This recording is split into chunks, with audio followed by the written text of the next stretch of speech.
ನೆನಪಿಸ್ಕೊಂಡು ತಂದೆ ತಾಯಿ ನೋವಿನಲ್ಲಿದ್ರೆ ಮತ್ತೊಂದು ಕಡೆ ಆಕ್ರೋಶವನ್ನು ಕೂಡ ವ್ಯಕ್ತಪಡಿಸಿದ್ದಾರೆ. ಕಾಲ್ತುಳಿತಕ್ಕೆ ಬಲಿಯಾಗಿರುವ ಹಾಸನದ ಭೂಮಿಕ್, ಬೇಲೂರಿನ ಕುಪ್ಪಗೋಡು ಗ್ರಾಮದ ಭೂಮಿಕ್, 11 ಜನರ ಸಾವಿನ ಶಾಪ ಇದೆಯಲ್ಲ, ನಿಮ್ಮನ್ನ ತಟ್ಟೆ ಬಿಡಲ್ಲ, ಸರ್ಕಾರಕ್ಕೆ ಅದು ತಟ್ಟೆ ಬಿಡಲ್ಲ ಅಂತ ಸರ್ಕಾರದ ವಿರುದ್ಧ ಭೂಮಿಕ್ ತಂದೆ DT ಲಕ್ಷ್ಮಣ್ ಗರಂ ಆಗಿದ್ದಾರೆ. ಇದು ಸಾವಲ್ಲ, ಇದು ಕೊಲೆ, ಮರ್ಡರ್ ಇದು ಅಂತ ಆಕ್ರೋಶ ವ್ಯಕ್ತಪಡಿಸಿದ್ದಾರೆ. ನಾವು ಇದು ಒಬ್ಬನ ಮಗನನ್ನ ಕಳ್ಕೊಬಿಟ್ವಿ. DK ಶಿವಕುಮಾರ್ ಅವ್ರಿಗೆ ಮಕ್ಳಿಲ್ವಾ? ಸಿದ್ದರಾಮಯ್ಯ ಅವರಿಗೆ ಮಕ್ಳಿಲ್ವಾ? ಅವ್ರು ನನ್ನ ಮಗನನ್ನ ಕೊಲೆ ಮಾಡಿದ್ದಾರೆ. ಸರ್ಕಾರದ ಇಂಟೆಲಿಜೆನ್ಸ್ ಸಂಪೂರ್ಣ ಫೇಲ್ ಆಗಿದೆ. ಇಲ್ಲಿ ನನ್ನ ಮಗನಿಗೆ ಆದಂತಹ ಪರಿಸ್ಥಿತಿ ಇನ್ಯಾರಿಗೂ ಆಗ್ಬಾರ್ದು. ಮಗನನ್ನ ಈ ರೀತಿಯಾಗಿ ತಪ್ಪಿಕೊಂಡು ಅಳ್ತಾ ಆಕ್ರೋಶವನ್ನ ವ್ಯಕ್ತಪಡಿಸಿದ್ದಾರೆ ಭೂಮಿಕ್ ತಂದೆ. ಕೇಳಿ ನೋಡಿ, ಕಾಲೇಜಿಂದ ಹಿಡಿದು ಸ್ಕೂಲ್ವರೆಗೂ ಕೇಳಿ ನೋಡಿ ಅವ್ನು ಎಂತ ಹುಡುಗ ಅಂತ. ನೀವು ಅರೇಂಜ್ ಮಾಡಿರೋದಕ್ಕೆ ಅವ್ರು ಹೋಗಕ್ಕಾಯ್ತು, ನೀವು ಕ್ಯಾನ್ಸಲ್ ಮಾಡ್ಬೋದಿತ್ತು.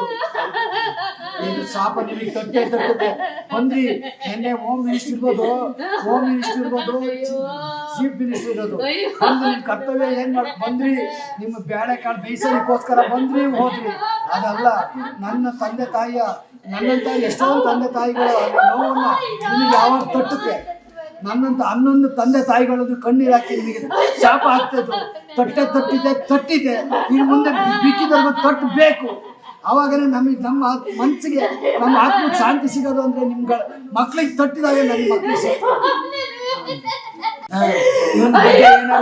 ಅಂತ ಹುಡುಗ ಅಂತ ಹೇಳಿ ಕೇಳಿ ನೋಡಿ, ಕಾಲೇಜಿಂದ ಹಿಡಿದು ಸ್ಕೂಲ್ವರೆಗೂ ಕೇಳಿ ನೋಡಿ ಅವ್ನು ಎಂತ ಹುಡುಗ ಅಂತ. ನೀವು ಅರೇಂಜ್ ಮಾಡಿರೋದಕ್ಕೆ ಅವ್ರು ಹೋಗಕ್ಕಾಯ್ತು, ನೀವು ಕ್ಯಾನ್ಸಲ್ ಮಾಡ್ಬೋದಿತ್ತು. ಇದು ಶಾಪ ನಿಮಗೆ ತಟ್ಟುತ್ತೆ. ಬಂದ್ರಿ ನಿನ್ನೆ ಹೋಮ್ ಮಿನಿಸ್ಟರ್ ಇರ್ಬೋದು. ಬೆಂಗಳೂರಿನ ದಾಸರಳ್ಳಿಯಲ್ಲಿ ವಾಸವಾಗಿದ್ರು ಭೂಮಿಕ್ ಕುಟುಂಬ. ಲಕ್ಷ್ಮಣ್ ಅಶ್ವಿನಿ ದಂಪತಿಗೆ ಇದ್ದಿದ್ದು ಒಬ್ಬ ಮಗ ಭೂಮಿಕ್. 25 ವರ್ಷಗಳ ಹಿಂದೆ ಬೆಂಗಳೂರಿಗೆ ಬಂದು ವಾಸ ಮಾಡ್ತಾ ಇದ್ರು. ಮಗನ ಹೆಸರಲ್ಲಿ ಪೀಣ್ಯದಲ್ಲಿ ಒಂದು ಕಂಪನಿಯನ್ನು ಓಪನ್ ಮಾಡಿದ್ರು ತಂದೆ. ಭೂಮಿಕ್ ಮಿಷನ್ ಅಂಡ್ ಟೂಲ್ಸ್ ಕಂಪನಿ ಅಂತ ನಡೆಸ್ತಾ ಇದ್ರು ಅವ್ರ ತಂದೆ ಲಕ್ಷ್ಮಣ್. ಮೃತ ಭೂಮಿಕ್ ಹಾಗೂ ತಂದೆ ಲಕ್ಷ್ಮಣ್ ಇಬ್ರು ಕೂಡ ಕ್ರಿಕೆಟ್ನ ಫ್ಯಾನ್ಸ್ ಆಗಿದ್ರು. ಹಾವನೂರು ಲೇಔಟ್ನಲ್ಲಿ ಮಗನಿಗೆ 3 ಅಂತಸ್ತಿನ ಮನೆ ಕಟ್ಸಿದ್ರು ತಂದೆ. ಯಾರು ಇರ್ತಾರ ಮನೇಲಿ?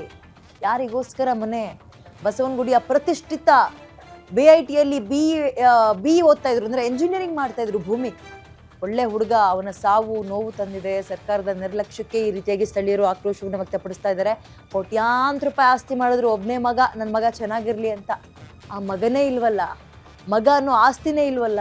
ಇನ್ ಜುಜ್ಬಿ ದುಡ್ಡು ಕಾಸು ಅಂತಸ್ತು 3 ಬಿಲ್ಡಿಂಗ್ ಅನ್ಕೊಂಡು ಏನ್ ಪ್ರಯೋಜನ? ಮಗ ಭೂಮಿಕ್ ಅನ್ನೋ ಹಾವನೂರು ಬಡಾವಣೆ ನಿವಾಸಿ ನಿನ್ನೆ ಸಂಭ್ರಮಾಚರಣೆಯಲ್ಲಿ ಪಾಲ್ಗೊಳ್ಳಕ್ಕೆ ಹೋಗಿದಂಥ ಭೂಮಿಕ್ಕು ಅಲ್ಲಿ ಕಾಲ್ತುಳಿತಕ್ಕೆ ಒಳಗಾಗಿ ನಮ್ಮ ಬಡಾವಣೆ ಒಬ್ಬ ಇನ್ನೂ ಬದುಕಬೇಕಾಗಿರುವಂಥ ಯುವಕ ನಿನ್ನೆ ನಮ್ಮನ್ನೆಲ್ಲ ಅಗಲಿ ಹೋಗಿದ್ದಾರೆ. ತುಂಬ ಡೀಸೆಂಟ್ ಫ್ಯಾಮಿಲಿ ಇವ್ರದ್ದು.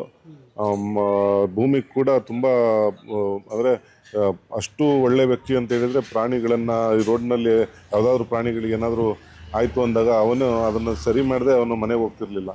ಅಂಥ ಒಳ್ಳೆ ಮನೋಭಾವ ಇದ್ದಂಥ ವ್ಯಕ್ತಿ ಇವತ್ತು ನಿನ್ನೆ ಈ ಕಾಲ್ತುಳಿತಕ್ಕಾಗಿದೆ ಅಂತ ಹೇಳಿದರೆ, ನಮ್ಮ ಬಡಾವಣೆಗೆ ಇಂಥದ್ದೊಂದು ಆಗುತ್ತೆ ಅನ್ನೋದು ಕೂಡ ನಾವು ನಿರೀಕ್ಷೆ ಮಾಡಿರಲಿಲ್ಲ ಯಾವತ್ತೂ. ಇಷ್ಟು ದೊಡ್ಡ ಕಾರ್ಯಕ್ರಮವನ್ನು ಆಯೋಜನೆ ಮಾಡಬೇಕಾದ್ರೆ ಸರ್ಕಾರ ಒಂದಷ್ಟು ಮುನ್ನೆಚ್ಚರಿಕೆ ಕ್ರಮಗಳನ್ನು ಕೈಗೊಂಡಿದ್ದಿದ್ರೆ ಇಂಥ ಅನೇಕ ಬಾಳು ಬದುಕಬೇಕಾಗಿರುವಂಥ ಮುಂದಿನ ಪೀಳಿಗೆಯ ಯುವಕರು ಇವತ್ತು ನಮ್ಮ ಜೊತೆಗೆ ಇರ್ತಾಯಿದ್ರು. ಇನ್ನಾದ್ರೂ ಇಂಥದ್ದು ಯಾವುದಾದ್ರೂ ಮಾಡಬೇಕಾದ್ರೆ ನಮ್ಮ ಯುವಕರ ಬಾಳ ಜೊತೆಗೆ ಚೆಲ್ಲಾಟ ಆಡೋದು. ನಿನ್ನೆ RCB ಸೆಲೆಬ್ರೇಷನ್ಗೆ ನಮ್ಮ ಬಡಾವಣೆಯ Laxman industrialist, small scale industries Laxman ಅವರ ಮಗನಾದ ಭೂಮಿಕ್ಕು ಹೋಗಿ ಅಲ್ಲಿ ಕಾಲ್ತುಳಿತಕ್ಕೆ ಒಳಗಾಗಿ ಮೃತನಾಗಿರುತ್ತಾನೆ. ಮೃತನರ ಆತ್ಮಕ್ಕೆ ಶಾಂತಿ ಸಿಗಲಿ ಅಂತೇಳಿ ನಾವು ದೇವರಲ್ಲಿ ಪ್ರಾರ್ಥನೆ ಮಾಡ್ತೀವಿ.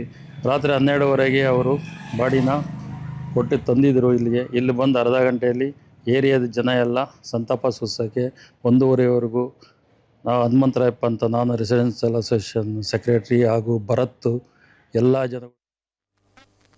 ಕೊನೆಗೂ ಮಣ್ಣಲ್ಲಿ ಮಣ್ಣಾಯಿತು ಭೂಮಿಕ್ ಪಾರ್ಥಿವ ಶರೀರ. ಭೂಮಿಕನ್ನ ನೆನಪಿಸ್ಕೊಂಡು ತಂದೆ ಲಕ್ಷ್ಮಣ್ ಹಾಗೂ ತಾಯಿ ಗೋಳಾಡ್ತಾ ಇದ್ದಾರೆ.